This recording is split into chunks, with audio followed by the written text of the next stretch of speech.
और चलिए विस्तार से तमाम खबरें आपको बताते हैं। देहरादून से सबसे पहले बड़ी खबर है, जहां पर 2 मासूम बच्चियों की हत्या की गई है। 1.5 साल की अनुसुईया और 3.5 साल की आंचल की हत्या कर दी गई है। देर शाम गला दबाकर पिता ने दोनों की हत्या की है। वारदात को अंजाम देने के बाद पिता फरार है।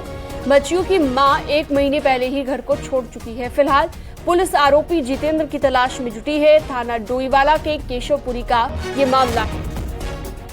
बड़ी खबर, बड़ी जानकारी आपको हम बता रहे हैं, जहां पर देहरादून में 2 मासूम बच्चियों की हत्या कर दी गई है। 1.5 साल की अनुसुईया और 3.5 साल की आंचल की हत्या हुई है। पिता पर आरोप लगे हैं और पिता हत्या करने के बाद मौके से फरार हो गया है। गला दबाकर दोनों की हत्या की गई। अब वजह इसके पीछे क्या थी, ये अभी तक पता नहीं चल पाया है। थाना डोईवाला का ये मामला आपको बता रहे हैं। 2 मासूम बच्चियों को मौत के घाट उतार दिया गया। सत्येंद्र बर्तवाल ज्यादा जानकारी के लिए हमारे साथ जुड़ गए हैं। सत्येंद्र, कोई वजह पता चल पाई है आखिर क्यों इस पिता ने 2 अपनी बच्चियों को मौत के घाट उतारा और मौके से फरार हो गया?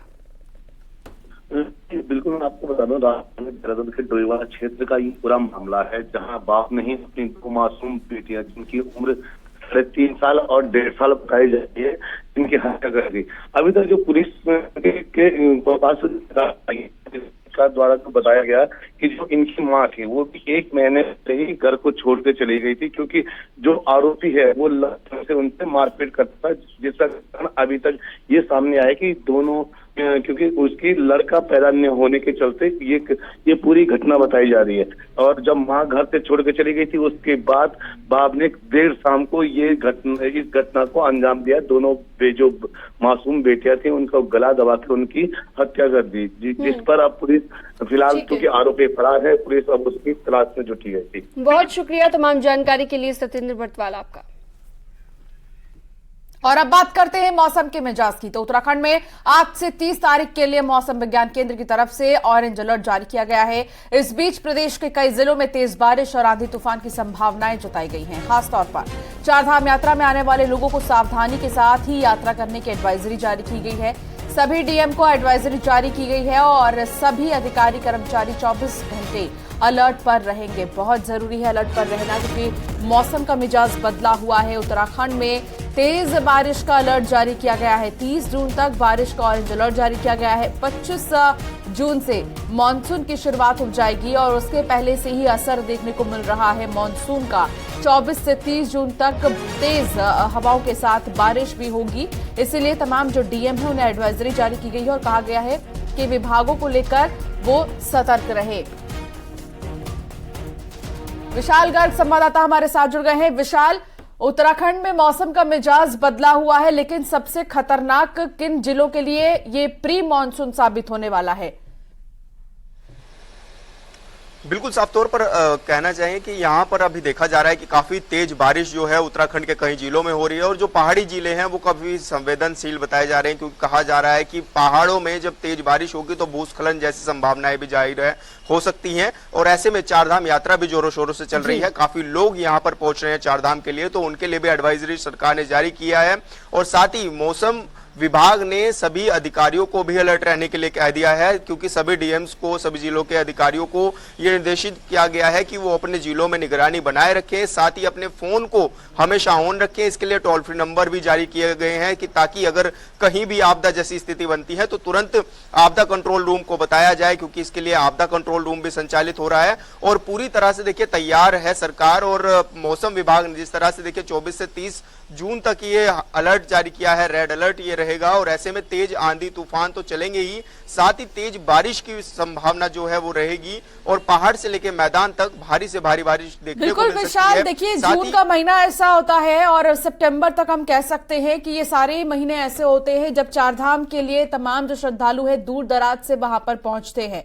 लेकिन जो लोग ऋषिकेश जा रहे हैं घूमने के लिए, जो लोग आगे बढ़ रहे हैं ऋषिकेश से ऊपर जा रहे हैं घूमने फिरने के लिए, क्या उनके लिए ये मौसम सही है?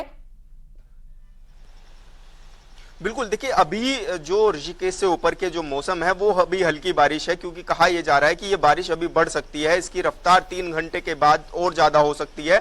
तो इसलिए सभी को अलर्ट रहने के लिए कहा गया है कि अगर ज्यादा ही जरूरी है तो वो जाएं, अन्यथा थोड़ा सा वेट करें, क्योंकि अभी 3-4 घंटे की भारी बारिश रहेगी। और ऐसे में ऋषिकेश से ऊपर जो चढ़ रहे हैं उनको थोड़ा सावधानी बरतने की जरूरत है। 4 धाम यात्रा में जाएं, बहुत श्रद्धालु आ भी रहे हैं, लेकिन ऐसे में सुरक्षित रहना बहुत जरूरी है। उनके लिए जगह जगह प्रशासन की टीम भी मौजूद है और साथ ही जो अधिकारी और कर्मचारी हैं उनको भी अलर्ट रहने के लिए कहा गया है, ताकि इस तरह की स्थिति उत्पन्न ना हो और समय समय पर अगर आपदा जैसी स्थिति बनती है तो उस पर भी कंट्रोल पाया जा सके। जी, बहुत शुक्रिया विशाल जानकारी साझा करने के लिए।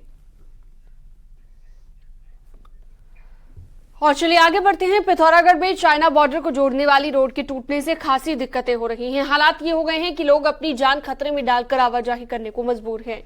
और बीते रोज लमारी के पास काली नदी के तेज बहाव में रोड का 15 मीटर हिस्सा बह गया था। रोड बहने के बाद आदि कैलाश यात्रियों के साथ ऊंचे इलाकों में ग्रामीणों को खासी दिक्कतें हो रही हैं। प्रशासन का कहना है कि 2 इंटरनेशनल बॉर्डर को जोड़ने वाली लिपुलेख रोड शनिवार शाम तक ही खुल पाएगी। हमारे पास की जो बुद्धि और लामारे के बीच में 2 जगह लैंडस्लाइड हुई थी, जिससे हमारा रोड कटिंग हो चुकी है। तो फिलहाल के लिए रोड बंद है और सभी यातायात उधर बंद है। टेम्परेरी रोड्स जो जहाँ से यूज़ होते थे उससे भी यात्री आ रहे हैं। केएमवीएन का दल आज आया था, बट मेरी एडवाइस रही कि उन रास्तों से फिलहाल ना चलें। जो हमारी बात हुई थी बीआरओ एंड गर्गनगर के साथ, तो ये बताया गया कि रास्ते कल शाम तक वो खोल के दे देंगे हमें। खबर देहरादून से है, जहां बेलड़ा मामले में सीएम धामी ने जांच के आदेश दे दिए हैं। आईजी गढ़वाल और कमिश्नर गढ़वाल को मामले की जांच सौंपी गई है।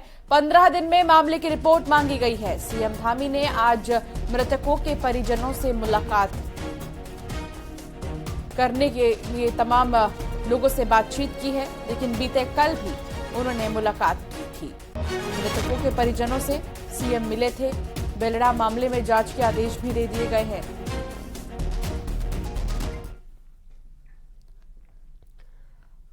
और चलिए आगे बढ़ते हैं। सीएम पुष्कर सिंह धामी से पीएम मोदी के प्रमुख सचिव पीके मिश्रा, सलाहकार अमित खरे और उप सचिव मंगेश घिल्डियाल ने शिष्टाचार मुलाकात की है। इस दौरान बद्रीनाथ मास्टर प्लान को लेकर विस्तार से बातचीत हुई है। तो सीएम धामी ने स्थानीय उत्पाद भी भेंट किए हैं। पीएम मोदी की टीम के अधिकारियों के बद्रीनाथ के कामों का निरीक्षण किया था। उसके बाद सीएम धामी से भी मुलाकात की थी।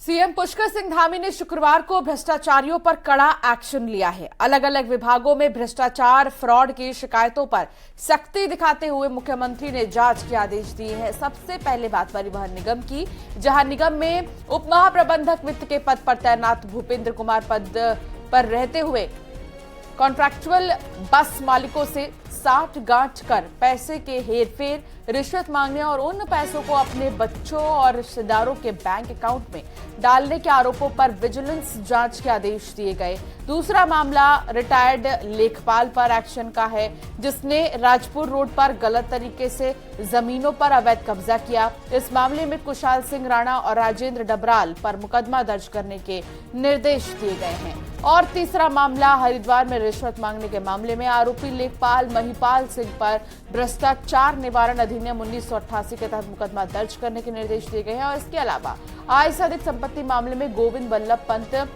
कृषि एवं प्रौद्योगिकी विश्वविद्यालय पंतनगर के सीनियर गोदाम अधिकारी रजनीश कुमार पांडे के खिलाफ भी मुकदमा दर्ज करने के आदेश दिए गए हैं।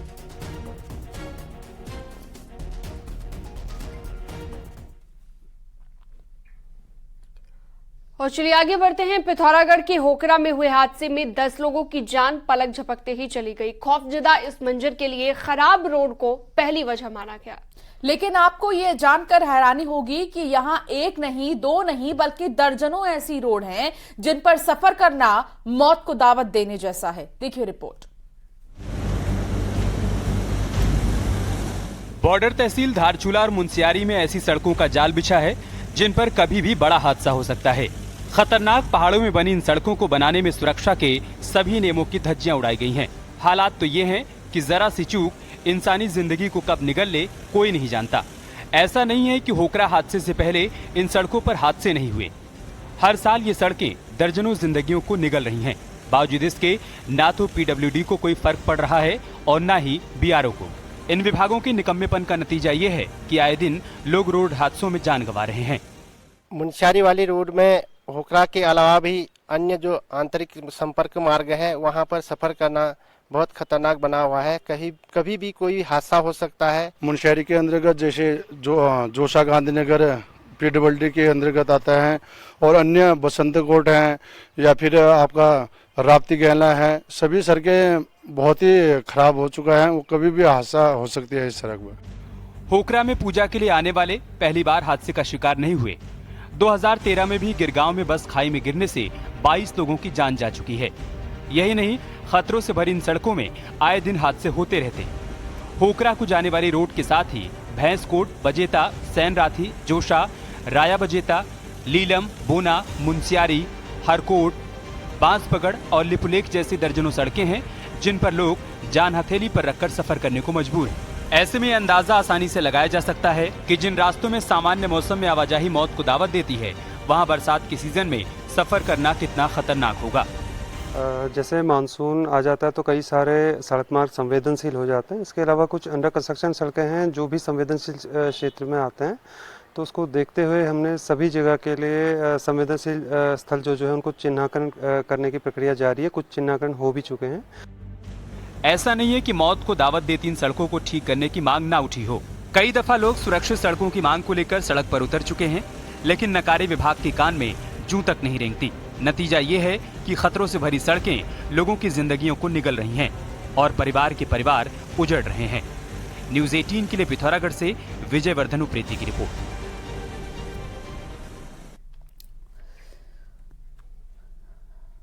केदारनाथ धाम मंदिर के गर्भगृह के सोने के मामले में गढ़वाल कमिश्नर की अध्यक्षता में टीम अब जांच करेगी। जांच कमेटी में तकनीकी विशेषज्ञ और सुनार भी शामिल होंगे। मंदिर के गर्भगृह में सोना मामले में धर्मस्व मंत्री सतपाल महाराज ने जांच के आदेश दिए हैं। आपको बता दें कि केदारनाथ में गर्भगृह में सोने की परत उतरने के बाद मामला सुर्खियों में आया था।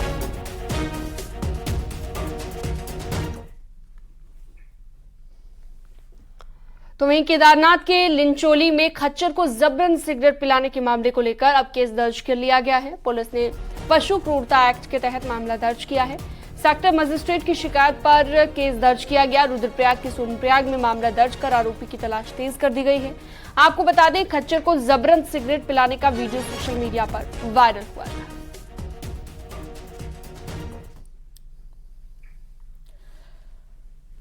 बद्रीनाथ धाम में न्यूज 18 की खबर का बड़ा असर हुआ है। हमने दिखाया था कि ब्रह्म कपाल में किस तरीके से अलकनंदा का पानी रिसाव होकर ब्रह्म कपाल की दीवार को नुकसान पहुंचा रहा है। प्रशासन ने तत्काल खबर का संज्ञान लेकर आनन फानन में गड्ढे को भरने का काम शुरू कर दिया है। ब्रह्म कपाल इलाके में गड्ढों को भरा जा रहा है ताकि जो अलकनंदा नदी का पानी ब्रह्म कपाल की ओर आ रहा है उसे तत्काल रोका जाए।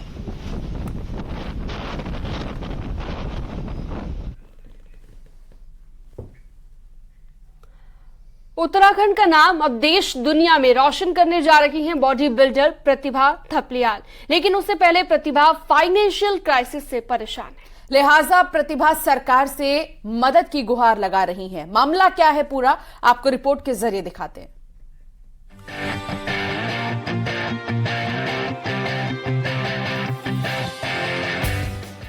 इस साल नेपाल और साउथ कोरिया में होने वाली एशिया और वर्ल्ड बॉडी बिल्डिंग चैंपियनशिप के लिए पूरे देश की तरफ से उत्तराखंड की प्रतिभा थपलियाल का चयन हुआ है। प्रतिभा दोनों चैंपियनशिप के लिए भारत का प्रतिनिधित्व करेंगी।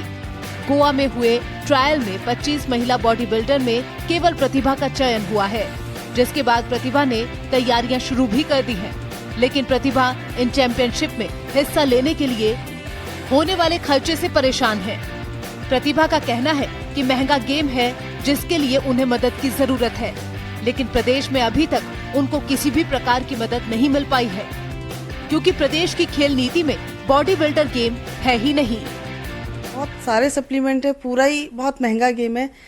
सरकार की जहां तक बात है सर, मुझे अभी तक मौका ही नहीं मिला है कि मैं सरकार तक जाऊं। हालांकि न्यूज़ के थ्रू तो मैंने मैसेज दिया है, लेकिन मेरे को जाना है धामी जी के पास और धामी जी से पूरी उम्मीद है, क्योंकि मैं देख रही हूँ धामी जी अच्छा काम कर रहे हैं उत्तराखंड में और महिलाओं को बहुत सपोर्ट कर रहे हैं। तो मुझे उनसे पूरी उम्मीद है कि वो मुझे सपोर्ट करेंगे, मेरे को कहीं ना कहीं फाइनेंशियली वो हेल्प करेंगे। करना चाहिए, क्योंकि अब मैं उत्तराखंड के लिए भी नहीं, अब मैं देश के लिए खेलने जा रही हूँ।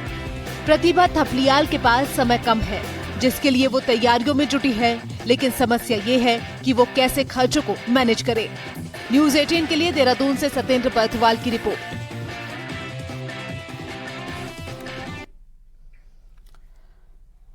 रामनगर में भारत सरकार का इलेक्ट्रॉनिक्स विभाग का एक बड़ा संस्था मौजूद है, जहां एडमिशन लेने पर स्टूडेंट्स को रोजगार परक नई नई तकनीक सिखाई जा रही है।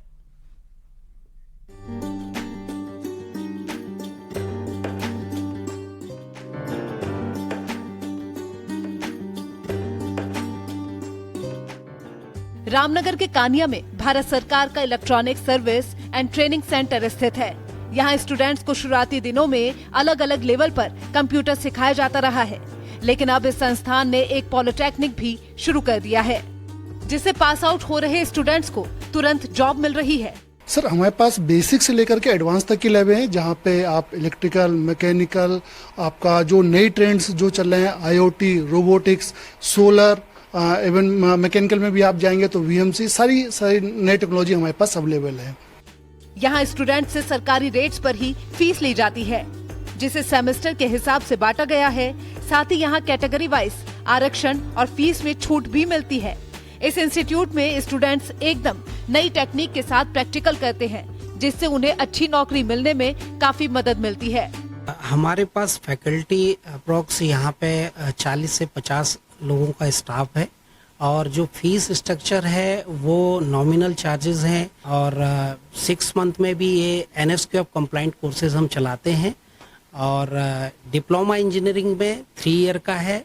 सेमेस्टर वाइज यहाँ पे फीस स्ट्रक्चर है, जिससे कि बच्चे के लिए कम लोड पड़े, और कैटेगरी के लिए इसमें भी फ्री है। AICTE अप्रूव प्रोग्राम चला रहे हैं हम लोग इलेक्ट्रिकल, मैकेनिकल और कंप्यूटर साइंस में।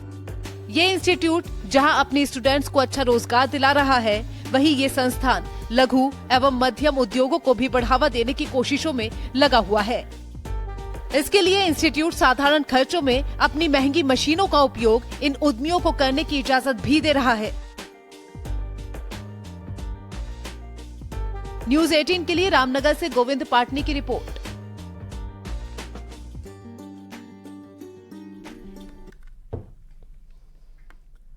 और चलिए आगे बढ़ते हैं, कावड़ मेले की बात कर लेते हैं। कावड़ मेले में कावड़ियों की सुविधा के लिए हरिद्वार पुलिस ने एक नई पहल की है। इस बार QR कोड के माध्यम से हरिद्वार आने वाले शिव भक्तों को पार्किंग, ट्रैफिक प्लान, लोकेशन और ट्रैफिक जाम जैसी जानकारियां आसानी से मिल जाएंगी। सभी एंट्री पॉइंट्स पर पुलिस विभाग द्वारा आने वाले यात्रियों को QR कोड बांटे जाएंगे, जिन्हें स्कैन करके शिव भक्त पार्किंग और पार्किंग में उपलब्ध स्पेस की जानकारी ले सकेंगे।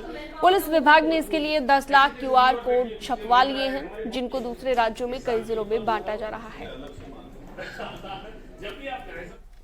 करने के लिए उनको QR कोड का 10 लाख पैम्पलेट बांटने के लिए हमने विभिन्न प्रदेशों में भी भेजा। साथ ही साथ बॉर्डर भी रखेंगे, जिसको स्कैन करने के बाद तत्काल उनको रियल टाइम पर पार्किंग की स्थिति, कहाँ उनकी पार्किंग है, बड़ी गाड़ियों की पार्किंग कहाँ पर है, छोटी गाड़ियों की पार्किंग कहाँ पर है, मोटरसाइकिल कहाँ पार्क होगी, वो उनको रियल टाइम बेसिस पर मिलेगा। पार्किंग की स्थिति भी मिलेगी, साथ ही साथ गूगल मैप के थ्रू वो स्कैन करने के बाद वहाँ पहुँच भी सकते।